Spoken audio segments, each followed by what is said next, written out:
Hello friends, मैं हूं मिथिलेश कुमार और आपका स्वागत करता हूं आज के इस वीडियो में। इस वीडियो में हम लोग बात करने वाले हैं डी फार्मा एंट्रेंस एग्जाम 2023 यानी यूपी पॉलिटेक्निक ग्रुप ई 2023 की यदि आप तैयारी कर रहे हैं तो उसमें बायोलॉजी का एक बहुत इंपॉर्टेंट और छोटा सा चैप्टर है माइकोप्लाज्मा, जिसमें कि आपको क्या कुछ पढ़ना है। एक सिंगल शॉर्ट वीडियो में मैं आपको बताने वाला हूं कि माइकोप्लाज्मा को आप क्या पढ़ना है, कैसे क्वेश्चंस करने हैं, कितना पढ़ना है। जैसे कि हमने अपने पेड क्लासेस में पढ़ा रखा है वो सारी कंटेंट आपको मैं दिखाने वाला हूं। उस तरीके से यदि आप खुद पढ़ सकते हैं तो पढ़ लीजिए, अन्यथा आप हमारे ऐप पर आ सकते हैं। हम अपने उदित फार्मेसी एप्लीकेशन ऐप पर डी फार्मा एंट्रेंस एग्जाम का बैच लॉन्च किए, जिसमें कि 2023 के लिए हम सभी स्टूडेंट्स को, उन सभी स्टूडेंट्स को तैयारी करवा रहे हैं जो कि चाहे वो ग्रुप E1 से हो या E2 से हो। और यदि आप ग्रुप E1 से हैं तो आपके लिए बेस्ट है, क्योंकि मैं ग्रुप E1 को बहुत ज्यादा फोकस कर रहा हूं।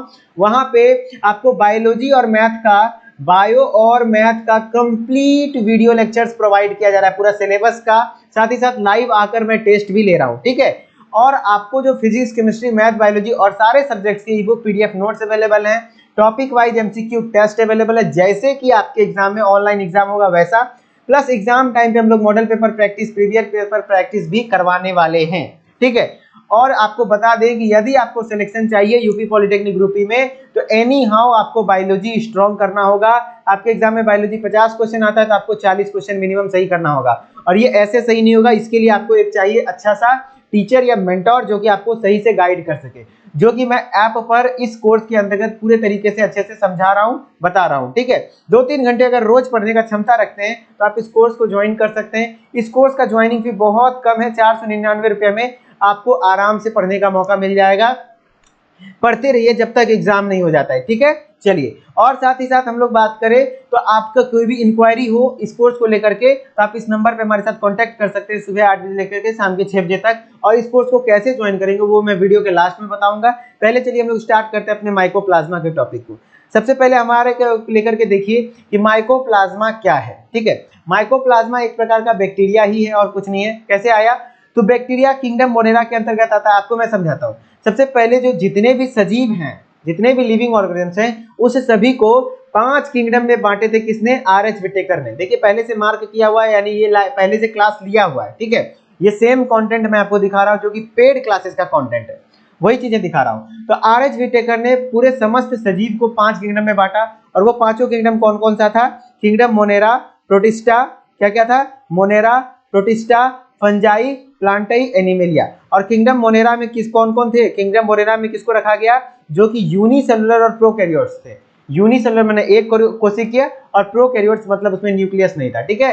तो वो कौन होते हैं? मोनेरा में सारे कौन होते हैं? बैक्टीरिया होते हैं। तो मतलब कह सकते हैं जितने भी बैक्टीरिया होंगे वो यूनिसेलुलर प्रोकैरियोट्स होंगे। और यही मोनेरा के अंतर्गत माइकोप्लाज्मा भी आता है। माइकोप्लाज्मा भी किसके अंतर्गत आता है? किसके अंदर आता है? मोनेरा के अंदर। इसका मतलब है कि माइकोप्लाज्मा भी एक क्या है? एक अलग प्रकार का बैक्टीरिया ही है, ठीक है।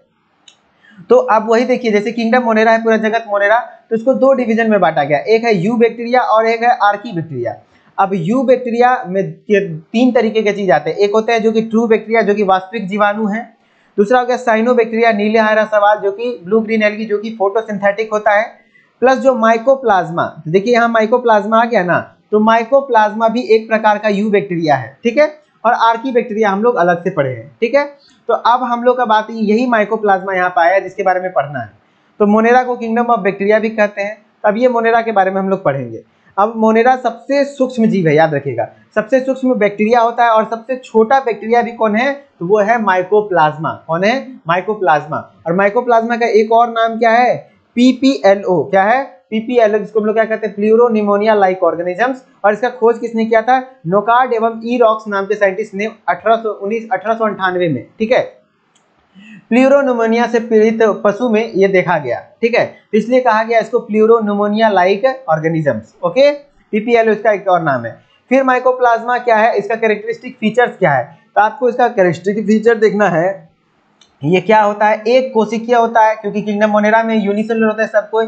प्लस प्रोकैरियोटिक जीव है और ये स्वतंत्र रूप से वृद्धि कर सकता है और प्रजनन भी कर सकता है। खास बात है कि ये बहुरूपिया होता है, यानी पॉलीमॉर्फिक होता है। मतलब कहने का अर्थ है कि इसका कोई फिक्स्ड शेप नहीं होता है, अलग अलग तरह का आकार का होता है। जैसे कि आपको दिख रहा होगा, स्टार आकार का भी हो सकता है, लंबा भी हो सकता है, गोल भी हो सकता है, इस तरीके का भी हो सकता है, इस तरीके का भी हो सकता है।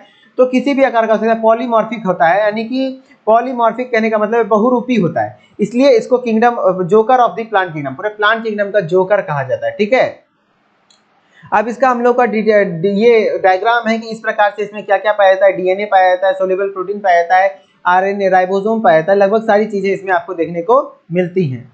यहाँ पे कोशिका भित्ति अनुपस्थित होता है, ये याद रखिएगा। सेल वॉल इसमें नहीं पाया जाता, जबकि सारे बैक्टीरिया में सेल वॉल पाया जाता है, लेकिन इसमें सेल वॉल नहीं पाया जाता है। और इसमें सेल मेम्ब्रेन यानी प्लाज्मा मेम्ब्रेन पाया जाता है, वो 3 स्तरीय होता है, यानी 3 लेयर्ड में होता है। और इसका प्लाज्मा मेम्ब्रेन किसका बना होता है, तो लिपिड प्लस प्रोटीन का बना होता है। अगर कनेक्ट करके बोले तो लिपोप्रोटीन का बना होता है।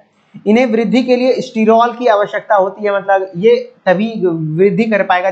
स्टीरॉल नाम का केमिकल होता है, वैक्सी सॉलिड है, चिपचिपा सॉलिड है, जिसमें कि ये ग्रो कर पाता है। ठीक है, और इस पर याद रखिएगा पेनिसिलिन एंटीबायोटिक है, जो कि सबसे पहला एंटीबायोटिक कौन सा है, पेनिसिलिन। इस पर पेनिसिलिन एक्ट नहीं कर सकता है, क्यों? क्योंकि जो सबसे पहले तो आप हमें ये बताइए कि पेनिसिलिन जो एंटीबायोटिक है उसका खोज किसने किया था, उसका खोज किसने किया था? अलेक्जेंडर फ्लेमिंग ने।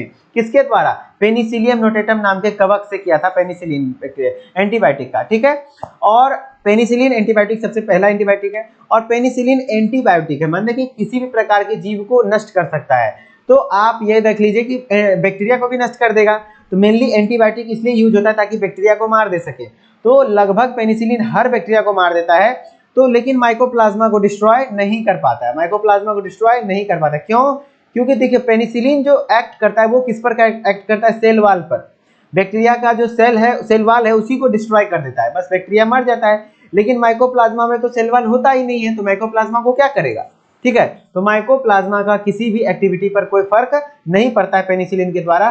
तो कहेंगे कि माइकोप्लाज्मा के द्वारा भी तो बैक्टीरिया, तो उससे भी रोग होगा, तो उससे कैसे ठीक होगा? तो उसके लिए दूसरा एंटीबायोटिक यूज करते हैं, और सबसे फेमस एंटीबायोटिक है टेट्रासाइक्लिन। कौन है? टेट्रासाइक्लिन, जो कि माइकोप्लाज्मा के वृद्धि को ही रोक देता है, और उसके मेटाबॉलिक एक्टिविटी, जो भी उसमें पाचन का क्रिया हो रहा है, श्वसन का क्रिया है, उसको रोक देता है। ठीक है, उसके बाद करें इसका साइज कितना होता है, 100 से 500 नैनोमीटर के लमसम में होता है, इसलिए इसे बैक्टीरियल फिल्टर पेपर से नहीं छाना जा सकता है। इसको मतलब छाना नहीं जाता। इसमें राइबोसोम लगभग कैसे प्रकार का होता है, 70S टाइप का इसमें राइबोसोम होता है, और इसमें दोनों प्रकार के न्यूक्लिक अम्ल देखने को मिलते हैं, चाहे वो डीएनए हो या आरएनए हो, दोनों पाया जाता है। डीएनए का मतलब हो गया डीऑक्सी राइबोन्यूक्लिक एसिड, आरएनए का मतलब हो गया राइबोन्यूक्लिक एसिड। फिर कहता है ये किसी जंतु या पेड़ पौधे पर आश्रित रहते हैं। जंतु या पेड़ पौधे पर आश्रित कई तरह की बीमारियां भी उत्पन्न करते हैं, कई तरह की बीमारियां भी उत्पन्न करते हैं। ठीक है, और ये मृतोपजीवी होते हैं। मृतोपजीवी मतलब सेप्रोफाइट्स, सड़े गले चीजों पर निर्भर करते हैं। ठीक है, अब बात कर सकते हैं हम लोगों की क्लासिफिकेशन ऑफ माइकोप्लाज्मा, कैसे माइकोप्लाज्मा को क्लासिफाई किया गया है। तो इसका जो वर्ग रखा गया है, किस क्लास में रखा गया है, मॉलिक्यूट्स में रखा गया है। इसका जो ऑर्डर है, किस ऑर्डर में रखा गया, माइकोप्लाज्मा टेल्स ऑर्डर है। जीनस इसका जो है माइकोप्लाज्मा है। तो क्लास है मॉलिक्यूट्स, ऑर्डर है माइकोप्लाज्मा टेल्स, और वंश है माइकोप्लाज्मा। ठीक है, अब माइकोप्लाज्मा से लगभग 40 प्रकार के विभिन्न प्रकार के रोग हो सकते हैं, जैसे कि उसमें से लक्षण क्या है, पत्तियों का पीला पड़ जाना, और भी है, जैसे पत्तियों का आकार छोटा हो जाना, पत्तियां भंजूरी हो जाना, भुरभुरी हो जाना। और माइकोप्लाज्मा से कुछ रोग हैं जो कि आपको वहाँ पे ऐप पर पूरा डिटेल में पढ़ा है, यहाँ पे मैं उतना नहीं बताऊंगा, लेकिन हाँ कुछ फेमस रोग हैं, जैसे कि अप्रारंभिक निमोनिया, एटिपिकल निमोनिया किसके द्वारा होता है, तो माइकोप्लाज्मा निमोनी के कारण होता है। जननांग शोध किसके कारण होता है, तो माइकोप्लाज्मा होमिनिस के कारण होता है। अब रोगों का नाम, जैसे कि आप बोवाइन क्लोरोनिमोनिया किसके कारण होता है, तो माइकोप्लाज्मा माइकोसिडिस के कारण होता है। ठीक है, तो इस तरीके से कुछ इंपॉर्टेंट माइकोप्लाज्मा डिजीज थे, और इसको ठीक करने के लिए कौन सा एंटीबायोटिक का जरूरत पड़ेगा, टेट्रासाइक्लिन। ओके, और इससे रिलेटेड बहुत सारे एमसीक्यू भी हमने करवाया है, लगभग 3 से 4 लेक्चर में 50-60 एमसीक्यू माइकोप्लाज्मा करवा दिया।